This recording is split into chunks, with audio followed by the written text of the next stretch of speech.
Hi, you're listening to the My Body, My Story podcast.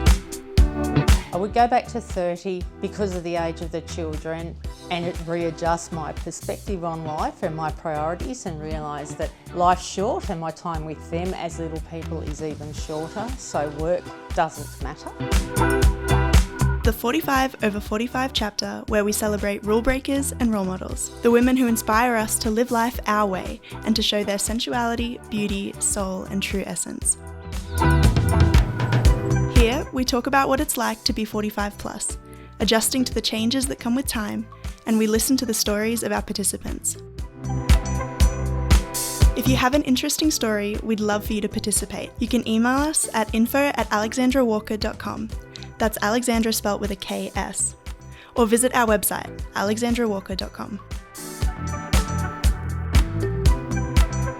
Hello everyone and welcome to the My Body, My Story project, and today with us Jo in the studio.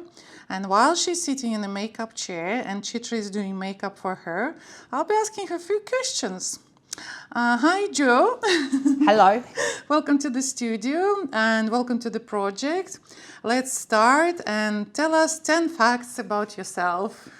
Okay, thank you. So I go by Jo. My full name is Joanna.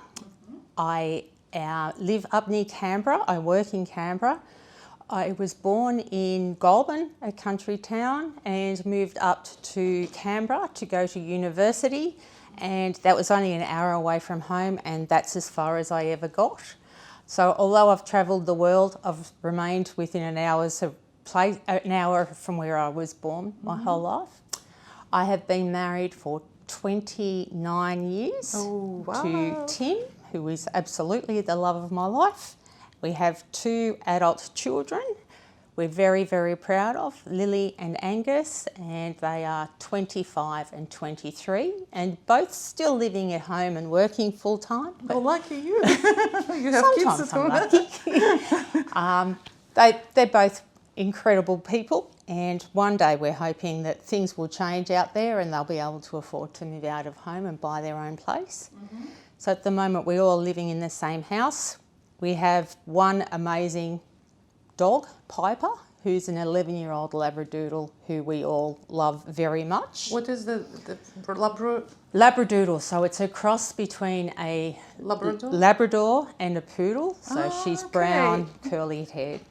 She's beautiful.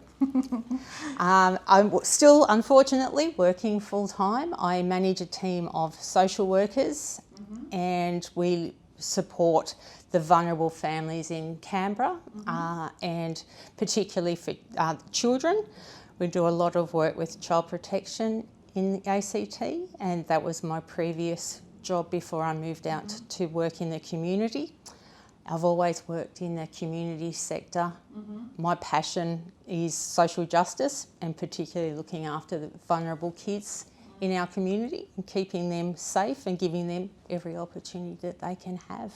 So when you say vulnerable kids, it's like a domestic violence or like what other... Yes, domestic violence, drug and alcohol issues in the house, mental health issues, poverty, and unfortunately child abuse and neglect. Looking after all of those families. All the issues, yeah. Yes. Excellent. So you did mention, so how old are you now? I'm 52. 52. Yes. And so what, at this age, what does aging means to you? Being invisible. Being invisible. Being invisible. Sorry, that's not fair to say. I feel at this age I am overlooked at work, and I am looked through and looked past outside of work, out in the community, and instead of being looked at or even looked up and down, that doesn't feel like it happens anymore as we get older. So that's why we started this project, so we've been heard and seen, and so we can reach wider audience and talk about what aging means for us, that we are still here, we like we're beautiful, we're still full of energy, and we have plans. So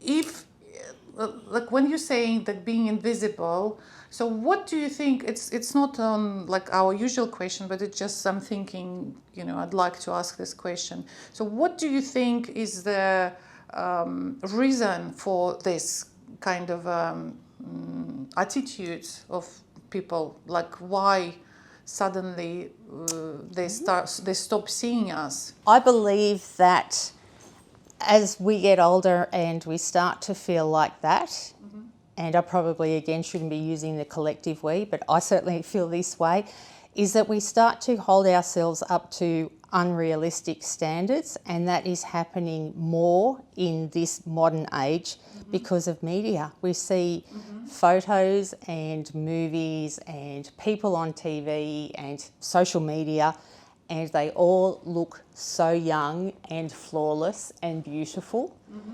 And we forget that behind each of those photos is an awful lot of filters and makeup and hairdressers and stylists, but we forget that. We see them and hold ourselves up to an unrealistic standard and start think we don't compare, we don't matter, we don't look like that.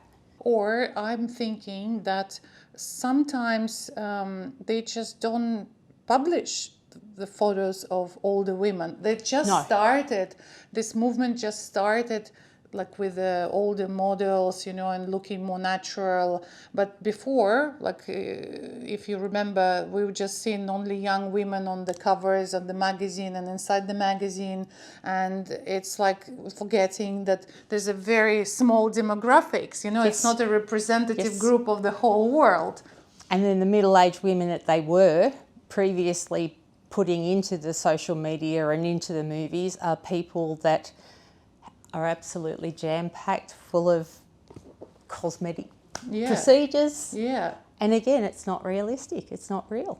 We kind of moved to this question already. What do you think are the main causes of the body image issues? Like, I think that you already named the reasons is the media, the trying to picture, all the beautiful women and with all the surgeries and everything. But do you think any other reasons can be that for this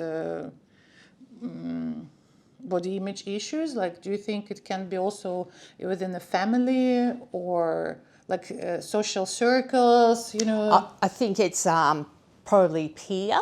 I think that your family, for me, my family has always been, it doesn't matter. Yeah. As long as you are happy and you're a good person, it doesn't matter. And that's never been something, I've ever held myself up to it, like unrealistic expectations from my family about what I look like. But certainly peers and women that you are surrounded with in your daily life, you absolutely feel, keeping up with the Joneses. I've got to look like that, I've got to wear that, I've got to do that, I've got to be that. Yeah. And you know what, we discussed it earlier before we start recording the podcast, and I think that maybe one of the reasons why people try to as you said, I'm invisible, they don't see me, it's their own fear of getting older, and that people try to escape something which they're afraid of.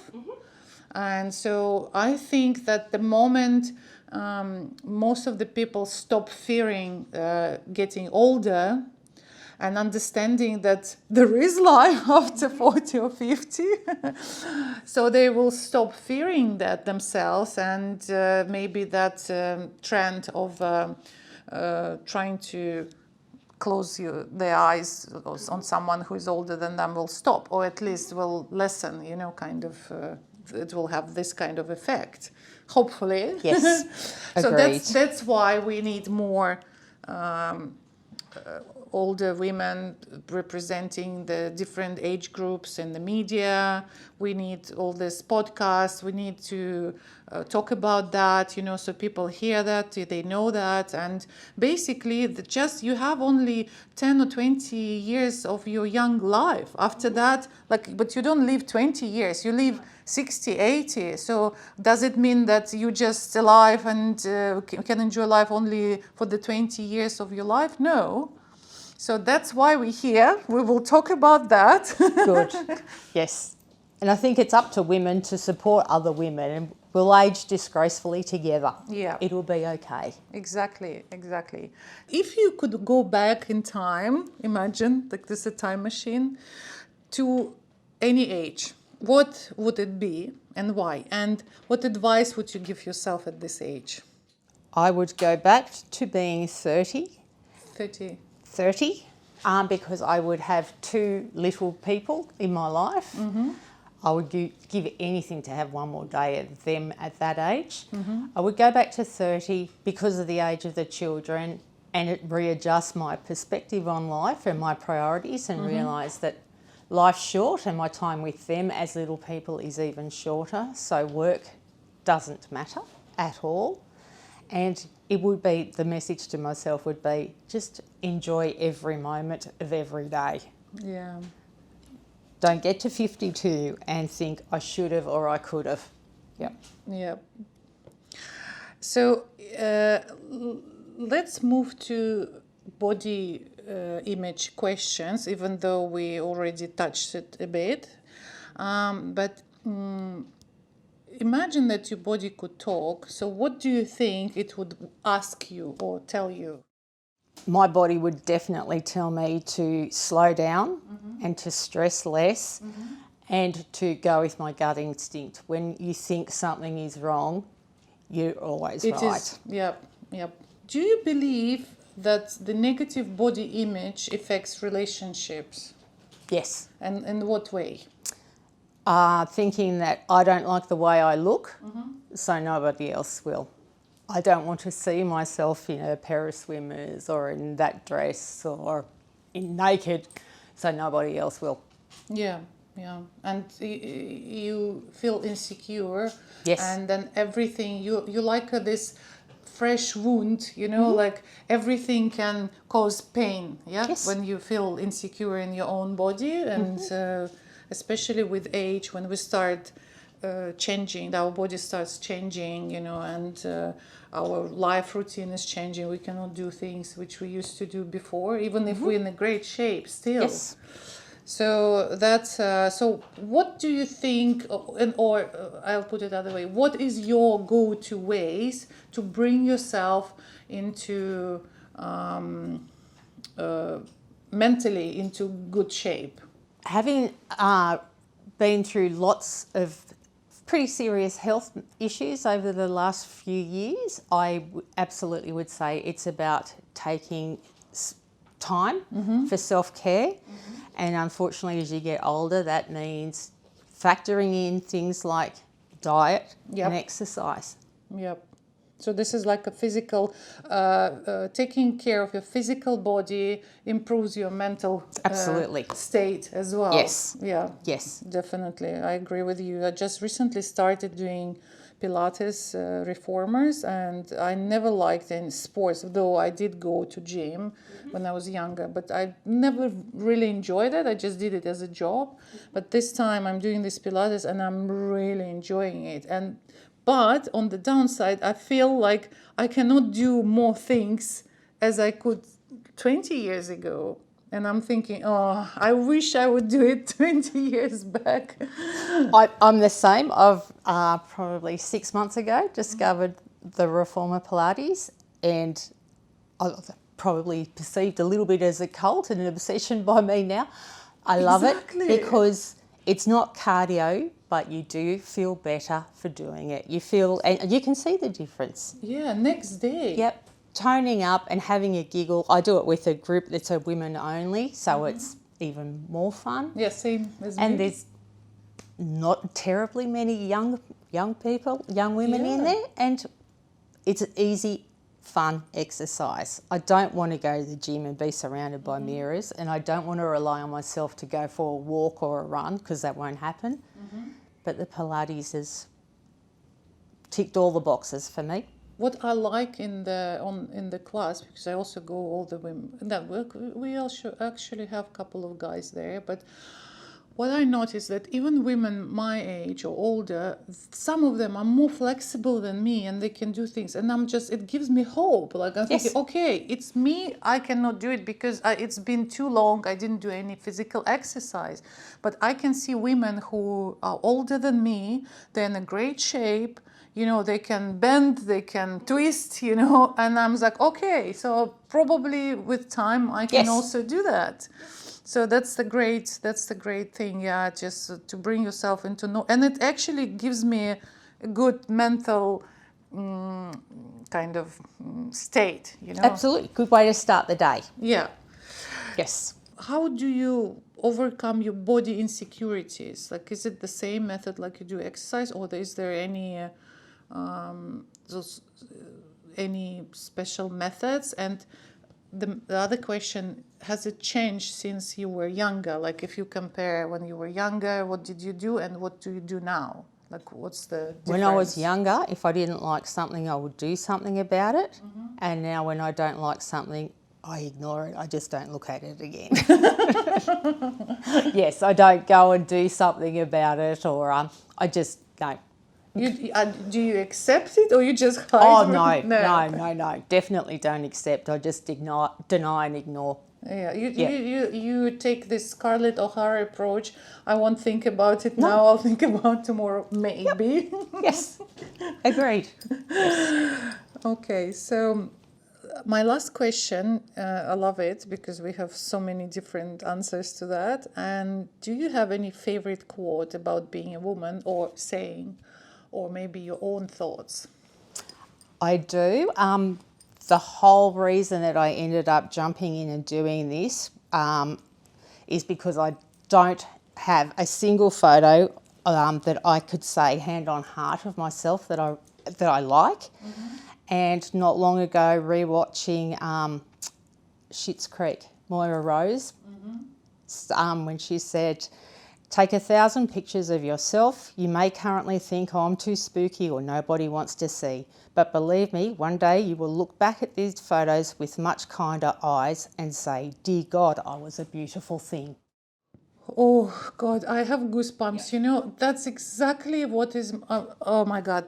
Seriously, you just sounded out the idea of this project. You know, when I started this project, I was thinking, I was looking through I wasn't feeling really well about myself because I started aging, I started putting on weight, I didn't like the way I look. And I was looking through my younger pictures and looking, oh my God, I was so beautiful, I was so slim, and trying to remember, and at the same time I see this sad eyes, you know, face, and think, what is this? And I start remembering how I treat myself at that age. I was always thinking that I'm not good enough, that my body is not slim enough, or not, you know, not enough. And I'm thinking how stupid I was. I was young, I was in a great shape, you know, this little small things which nobody noticed but you, and you're just trying to find something to pick up on. And now when you're really fat and ugly and old, and then I said, wait a second, stop. What if you take a picture now and look at it 20 years later? You will probably say, how stupid I was then. Agreed. So this is the main reason we do this shoot today. I hope you will enjoy that. I hope you will see many nice pictures of yourself. And the main thing, I hope you will enjoy the whole experience of just being a woman in front of the camera. Just relax. It doesn't matter how many pictures you like or not. You just enjoy this project and enjoy the process. I will. Thank you. Thank you, Jo. Thank you very much. If you have an interesting story, we'd love for you to participate. You can email us at info@alexandrawalker.com. That's Alexandra spelt with a KS. or visit our website, alexandrawalker.com.